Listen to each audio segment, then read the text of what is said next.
السلام علیکم۔ آج میں اپنی ویڈیو میں بات کروں گی جو کہ موجودہ جو صورتحال ہے، موجودہ جو حالات ہیں انڈیا اور پاکستان کے، جو ٹینشنز چل رہی تھی، جو 7 تاریخ سے آج 10 تاریخ یعنی کہ 4 دن سے یہ جو ٹینشنز چل رہی تھیں جنگ کے حوالے سے، تو اس کے بارے میں کچھ آبزرویشنز ہیں میرے ذہن میں، میں آپ کے ساتھ شیئر کرنا چاہتی ہوں۔ میں چاہتی ہوں کہ آپ بھی اس طرح سوچیں اور شیئر کریں اور آپ ایمفیسائز کریں حکومت کو سوشل میڈیا کے تھرو، تاکہ فوج تک اور حکومت تک یہ بات ہماری پہنچ جائے۔ سب سے پہلے تو مبارکباد دینا چاہوں گی پورے قوم کو، آج جو ہماری ایک تاریخی فتح ہوئی ہے۔ ہمارا جہاز، ہمارے جو جتنے بھی فائٹرز ہیں الحمدللہ سارے محفوظ ہیں، سارے پائلٹس محفوظ ہیں، اور ہم نے انڈیا کو بہت ان کو نقصان تاریخی نقصان پہنچایا، جس سے بہت امید ہے کہ وہ اب اس طرح سوچے کبھی نہیں۔ سب سے پہلے میں بات کروں گی کہ میں اپنی ویڈیو کا آغاز کروں گی ایک پیاری سی حدیث سے۔ نبی کریم صلی اللہ علیہ وآلہ وسلم نے فرمایا کہ استغفر اللہ 100 بار اگر پڑھیں ایک دن میں تو اس سے 1000 گناہ معاف ہوتے ہیں یا 1000 نیکیاں لکھی جاتی ہیں۔ آپ نے بھی یہ حدیث سنی، میں نے بھی سنی تھی، میں آپ کے ساتھ شیئر کر رہی ہوں۔ آپ کا بھی کام ہے کہ حدیث جہاں پر بھی سنیں یا پڑھیں، آپ آگے ضرور شیئر کیا کریں، ایک ثواب کی نیت سے بھی، اور نبی کریم صلی اللہ علیہ وسلم کا یہ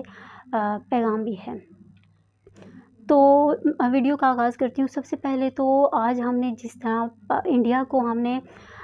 مات دی، جیسے ہم نے اس کی اوقات یاد کروائی، جیسے ہمارے آرمی اس کے خلاف لڑی، اس کے خلاف جو بھی ہم نے کارروائی کی وہ تو اب یاد رکھے گی، اور اسی لیے وہ سیز فائر پر راضی ہوئی ہے، ورنہ 3 دن سے لگاتار اس نے جو خلاف ورزیاں کی اور جو اٹیک کیے پاکستان کے اوپر، بہت ہی افسوسناک تھے۔ سب سے پہلے میں یہ کہوں گی کہ ابھی ہمارا دشمن بہت کمزور ہو گیا ہے، بھارت بہت کمزور ہو گیا ہے۔ جس طرح اس نے سیز فائر پر راضی ہو گیا اور خود اس نے رابطے کیے دوسرے ملکوں کے ساتھ کہ پاکستان کے ساتھ ہماری صلح کرواؤ اور یہ ساری جنگ بندی کرواؤ، اس کا مطلب ہے کہ اس میں اب اہمیت اور قوت نہیں ہے مزید لڑنے کی۔ تو اس پوائنٹ پہ جب دشمن پہنچ جاتا ہے، یوزلی کیا ہوتا ہے، جیسے کہ ہمارے آرمی نے، ہماری حکومت نے کیا کہ نہیں جی اب ہم امن چاہیں گے، امن کریں گے، وہ بھی امن سے آپ بیٹھ جائیں، اب کوئی جنگ نہیں ہوگی، جنگ بندی ہو گئی ہے آفیشلی، اور یہ سب کچھ۔ لیکن میری آبزرویشن ہے، میں یہ سوچتی ہوں کہ اب دشمن کمزور ہو چکا ہے، اب ہمارے پاس بہت اچھا موقع ہے کہ ہم کشمیر ان سے لینے کا بہت اچھا موقع ہے۔ ہمارے آرمی کو چاہیے تھا بارڈرز کے اوپر آگے مطلب اپنی انکریز کریں، اپنے آپ کو آگے بڑھیں، کیونکہ وہ تو بہت کمزور ہو چکے ہیں، اور جس طرح ان کا نقصان ہوا ہے، یہ نفسیاتی طور پر بھی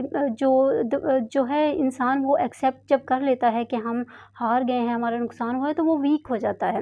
بے شک اس کے پاس ہتھیار بھی ہوں، لیکن وہ اس طرح اس کی نہیں رہتی طاقت، یا اس کے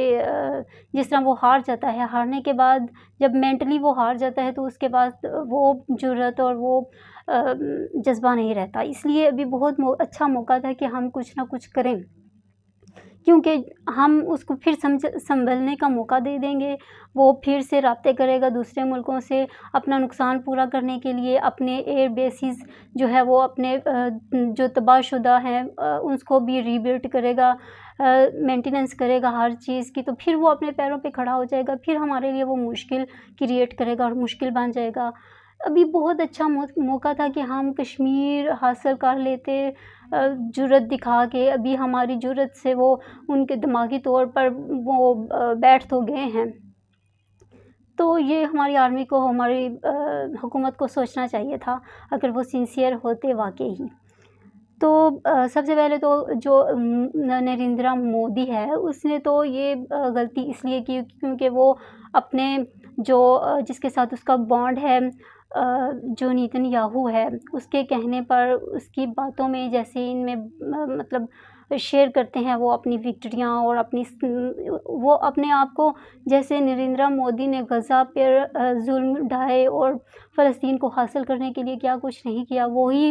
ایکسپیرینس وہ اس کو مودی کے ساتھ شیئر کرتا ہے۔ اور مودی نے ہمیں بھی فلسطین سمجھ لیا تھا، بہت بڑی غلطی کی اس نے کہ پاکستان کو فلسطین سمجھ کے اس کے اوپر اٹیک کیا، بہت بڑی غلطی تھی۔ اس لیے اب کشمیر حاصل کرنے کا موقع بہت اچھا تھا، کیونکہ ہم اس کو سنبھلنے کا موقع نہ دیں تاکہ وہ پھر طاقتور نہ ہو جائے۔ اور میں بات کرنا چاہوں گی کہ فلسطین اور مسجد اقصیٰ جو ہے وہ صرف فلسطینیوں کے لیے اہمیت نہیں رکھتی، پورے عالم اسلام کے لیے ایز اے مسلم ہمارا بھی فرض بنتا ہے کہ ہم فلسطین کے لیے اور مسجد اقصیٰ کے لیے ہم کوشش کریں۔ اگر اللہ تعالیٰ نے ہمیں اتنی صلاحیت دی تھی، جو کہ دنیا نے دیکھ لی ہے، ہماری صلاحیت اور ہماری طاقت کا جو اندازہ دنیا کو ہو گیا ہے، تو ہمیں چاہیے اپنی صلاحیت اور ہم اپنی طاقت جو ہے وہ مسجد اقصیٰ کے بچاؤ کے لیے، اس کی حفاظت کے لیے ہم لڑیں۔ میں جو بھی میری آبزرویشن تھی اس ساری صورتحال کے پیش نظر، آپ مجھے اپنے کومنٹ باکس میں پلیز بتائیے گا کہ میری آبزرویشن، میرے جو پوائنٹ آف ویو ہیں، یہ آپ کو کیسے لگے اور آپ کیا چاہتے ہیں، کیا واقعی ایسا ہونا چاہیے تھا یا نہیں۔ تو اگر آپ کو میری ویڈیو پسند آئی ہو تو پلیز لائک کر دیں۔ یوزلی میں اپنے اس چینل پہ گھریلو قسم کے جو ٹینشنز ہیں، جو پریشانیاں ہیں، کچھ اپنی اولاد کی وجہ سے پریشان ہیں، کچھ میاں بیوی میں جو تناؤ اور بے یقینی اور محبت اتفاق جو نہیں ہوتا، جس کی وجہ سے گھر ٹوٹ جاتے ہیں، طلاقیں ہو جاتی ہیں، بچے بکھر جاتے ہیں، مطلب سارا ماحول گھر کا درم بھرم ہو جاتا ہے، میں ان کے اوپر ویڈیوز بناتی ہوں جس میں میں نفسیاتی قسم کی حل بتاتی ہوں، جو سمپل سے سٹیپس ہوتے ہیں، اگر آپ ان کو فالو کریں تو آپ اپنے گھر کی بہت ساری ٹینشنوں سے بچ سکتے ہیں۔ امید کرتی ہوں آپ کو میری ویڈیو پسند آئی ہوگی۔ پلیز لائک کریں، چینل کو سبسکرائب کریں۔ Have a nice day.